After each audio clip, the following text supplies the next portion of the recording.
అందరికీ నమస్కారం.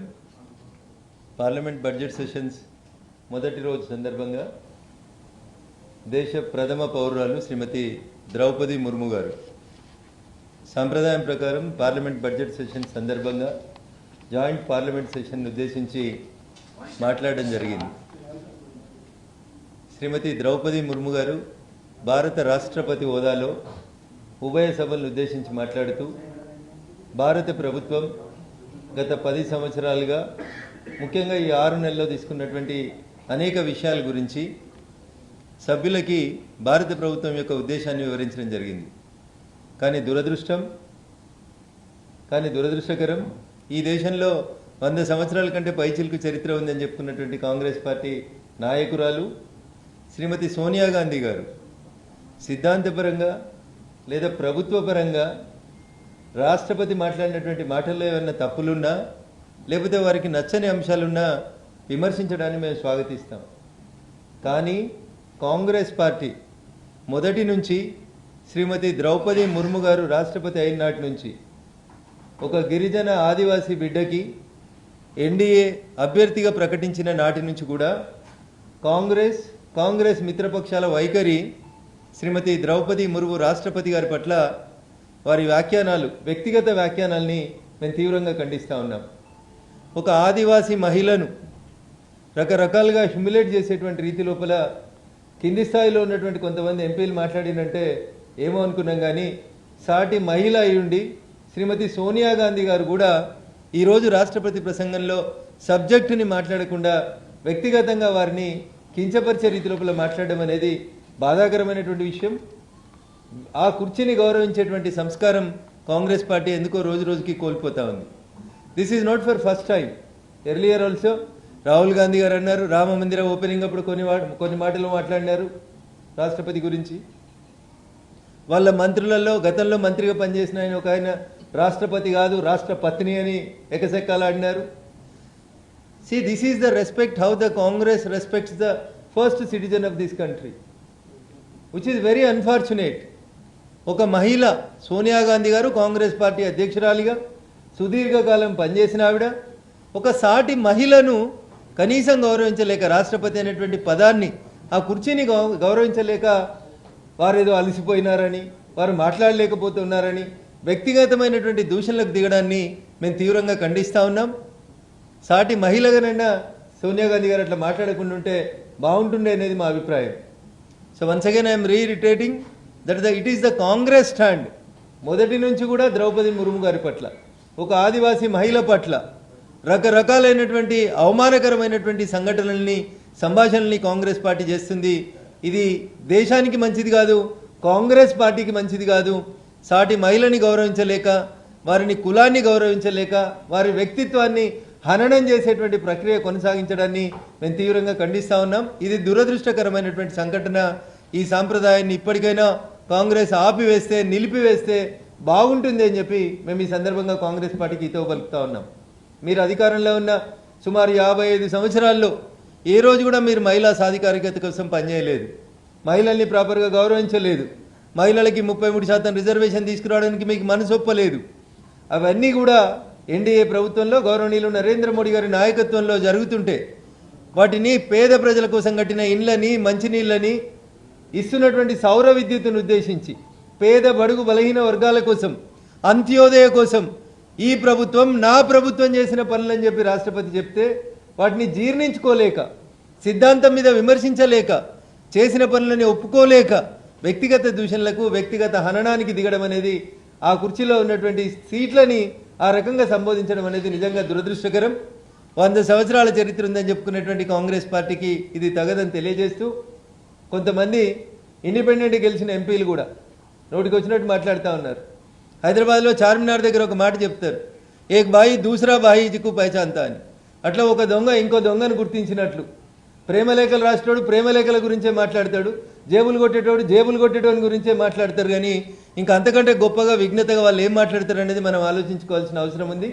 కాబట్టి సభ్య సమాజం సిగ్గుపడేటువంటి రీతి లోపల సీనియర్ ఎంపీలు 2 సార్లు గెలిచిన వాళ్ళు, 3 సార్లు గెలిచిన వాళ్ళు అని చెప్పుకునేటోళ్ళు ప్రేమలేఖలను ఉద్దేశించి మాట్లాడుతున్నారంటే పార్లమెంటరీ సాంప్రదాయాల్ని దిగరాచే మీలాంటి వాళ్ళకి ఓట్లేసినందుకు మీ నియోజకవర్గ ప్రజలు మళ్ళొకసారి ఆలోచించుకోవాలని చెప్పి ఈ సందర్భంగా నేను దేశ ప్రజలందరి ముందు కూడా ఈరోజు జరిగినటువంటి సంఘటనల్ని ఒక భారతీయ జనతా పార్టీ పార్లమెంట్ సభ్యుడిగా చాలా స్పష్టంగా ఖండిస్తూ మాట్లాడే కంటే ముందు టెంపుల్ ఆఫ్ డెమోక్రసీలో మనం సభ్యులమని, మన భాష, మన ప్రవర్తన ప్రపంచానికి కొంచెం మంచిని తెలియజేసే రీతిలో ఉండాలని చెప్పి ఆ గౌరవ పార్లమెంట్ సభ్యులందరికీ కూడా నేను ఈ సందర్భంగా తెలియజేస్తా ఉన్నాను. రాష్ట్రపతిని అవమానించింది బీజేపీయే. కొత్త పార్లమెంట్ భవనాన్ని ప్రారంభించినప్పుడు ఆమెను ఇన్వైట్ చేయకుండా అవమానించిందని ఖర్గే ఇప్పుడే ఒక statement.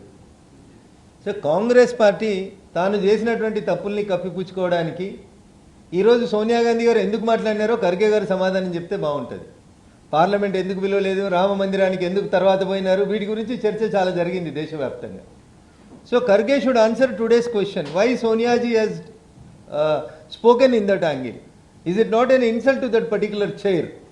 Kharge garu, you should answer that question, but not bringing something back from the previous history is not good for the Khargeji also. Parliament అంటే what does it mean? It is including Rashtrapati, including President of India to Rajya Sabha and Lok Sabha.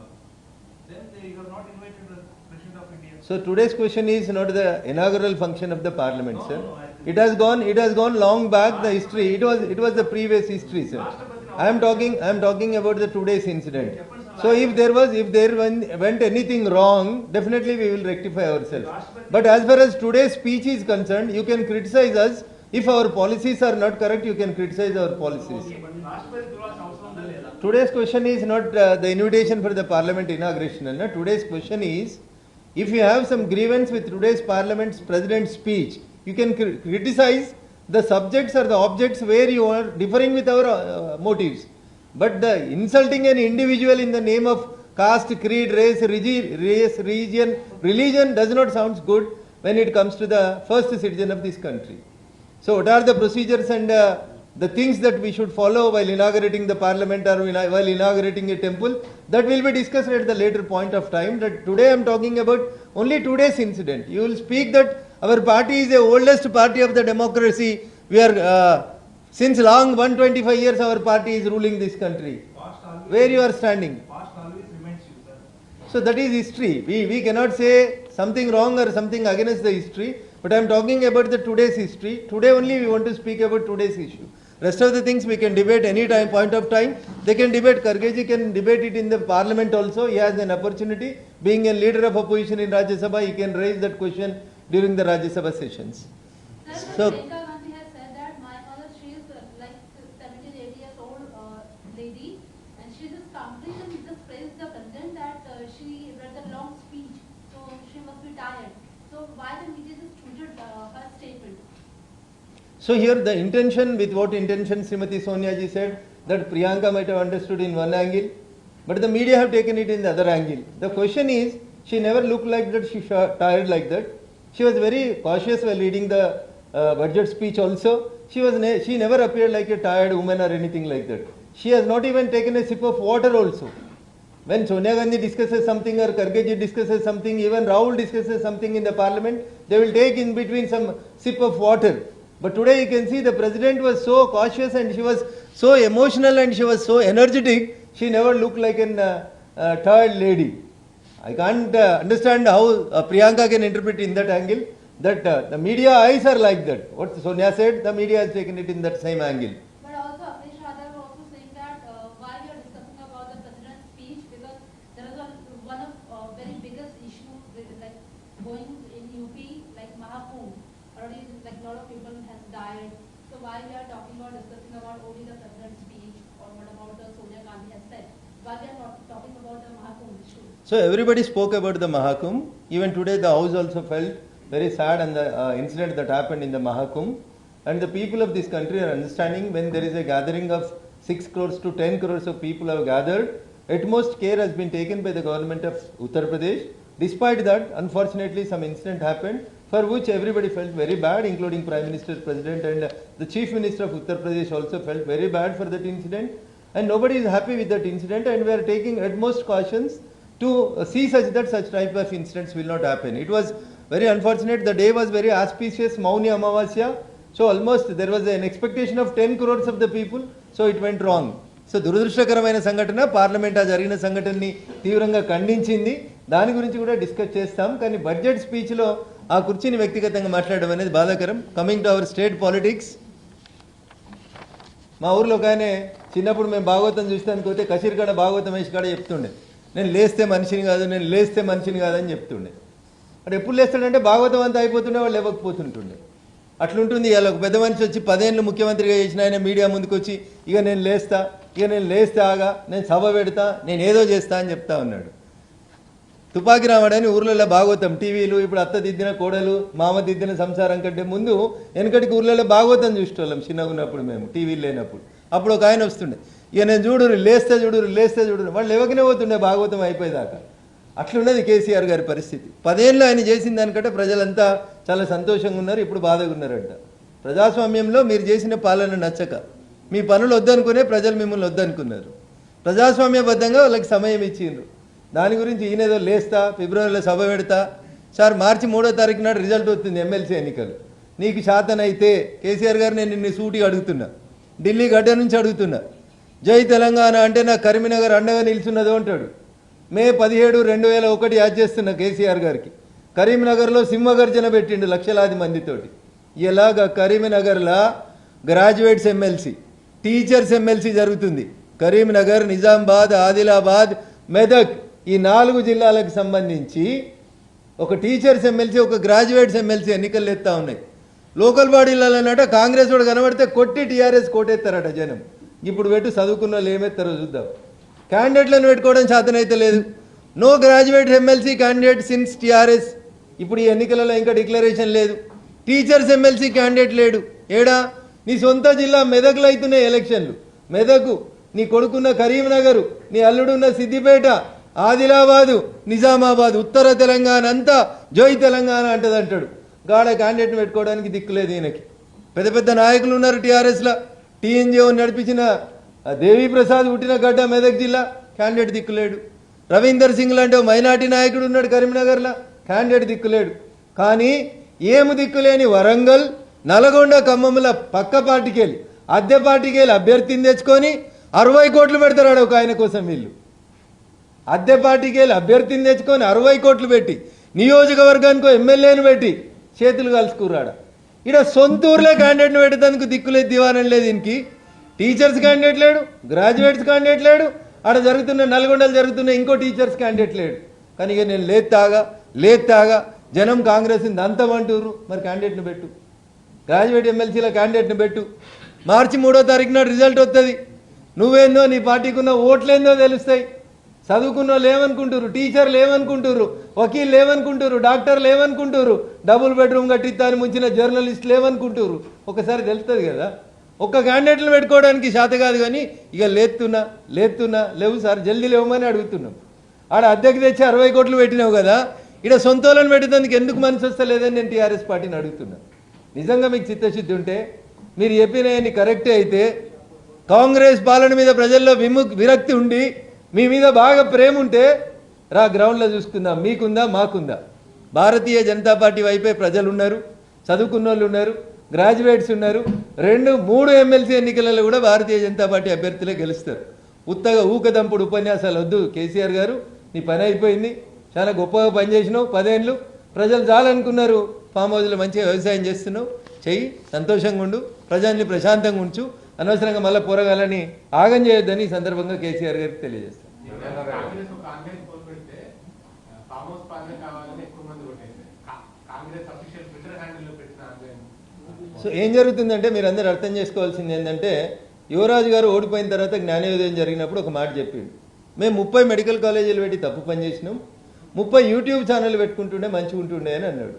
ఇప్పుడు యువరాజు ఏం చేస్తుండంటే, నెలకి 3 కోట్లు ఖర్చు పెట్టి అమెరికాలో, కెనడాలో, బ్రిటన్లో, దుబాయ్లో, హైదరాబాద్లో 250 మందికి జీతాలు ఇచ్చి యూట్యూబ్ ఛానల్స్ని, సోషల్ మీడియాలని, ట్విట్టర్ హ్యాండిల్స్ని హైజాక్ చేసి లేనిపోని హైపుని క్రియేట్ చేసుకునేందుకు యువరాజ్ చేసినటువంటి కుట్రలో భాగమే. అట్లా వస్తే వచ్చి ఉంటుంది ఫలితం తప్ప ఇంకొకటి కాదు. నేను అడుగుతున్నాను, ఇప్పుడు నీకు ఇంత నమ్మికుంది కదా, కాంగ్రెస్ని కట్టెలు పట్టుకొని కొడతారని కేసీఆర్ అన్నాడు కదా, ఇప్పుడు చదువుకున్న వాళ్ళకే కదన్న ఓట్ల ఏటి. ఫిబ్రవరి 3 నాడే కదా రిజల్ట్, నెల రోజులనే కదా తెలిసేది నీ భవిష్యత్తు.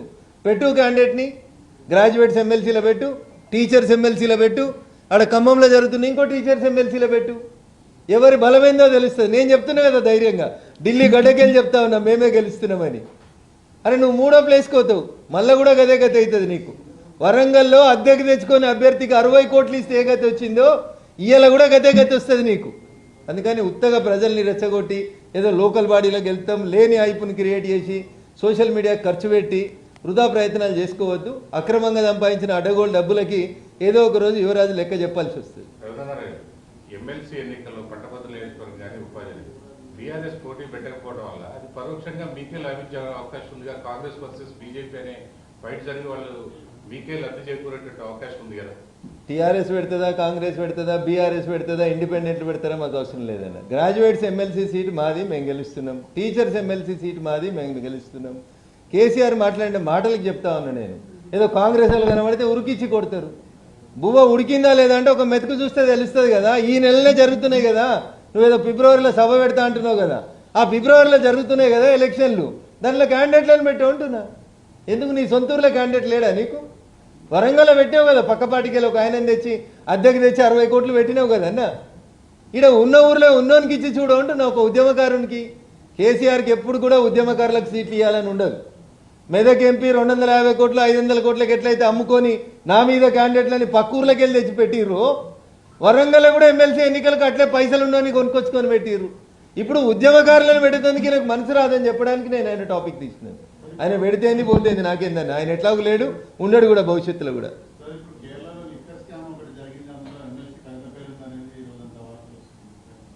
సో ఇన్వెస్టిగేటింగ్ ఏజెన్సీస్ ఇన్వెస్టిగేషన్ చేస్తాయన్న. ఇప్పుడే మాట్లాడితే కొంచెం తొందరపడి మాట్లాడినట్టు ఉంటుంది. ఇంకొన్ని డీటెయిల్స్ని కేరళ పోలీసులు బయట పెట్టిన తర్వాత తప్పకుండా పూర్తి సమాచారం వచ్చిన తర్వాత మాట్లాడతాం. ఢిల్లీలో చేసిన వాళ్ళు కేరళలో చేయొద్దని ఏం లేదు, ఈడ చేసిరు కాబట్టి ఆడ చేయాలని కూడా ఏం లేదన్న. పిలిచి పోలీసుల నుంచి వచ్చే రెస్పాన్స్ వచ్చిన తర్వాత, మాకు కొన్ని ఆధారాలు వచ్చిన తర్వాత definitely wheel answer your question.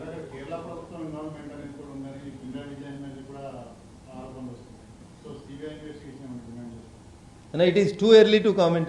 I don't have the appropriate evidence with regard to that case. Definitely I will answer within a day or two with regard to Kerala liquors. కేంద్రం budget రాబోతుంది. ఈ ఆర్థిక సంవత్సర బడ్జెట్లో అయినా తెలంగాణకు సంబంధించినటువంటి అంశాలకు కానీ ప్రయోజనాలకు ఇప్పటికే రాష్ట్ర ప్రభుత్వం అనేక అంశాలని కేంద్ర ప్రభుత్వం ముందుకు తీసుకొచ్చారు. ఆ రకమైనటువంటి సానుకూల స్పందన తెలంగాణ గురించి ఉండేటువంటి అవకాశం ఉందా అన్న? తినబోతు రుచులడు ఎందుకన్నా, రేపు సాయంత్రం ఈ టైంకి మళ్ళీ వస్తాం మీ ముందుకి. Definitely I will explain what exactly the government of India is doing for Telangana or Andhra Pradesh or all the states. Definitely I'll let you know anna. Tomorrow by this time we will discuss about the budget. తినబోతు రుచులు ఎందుకన్నా, బిర్యానీ తప్పకుండా రేపు తిందాం. ముందు హల్వా తినండి, తర్వాత బిర్యానీ తిందాం. Thank you.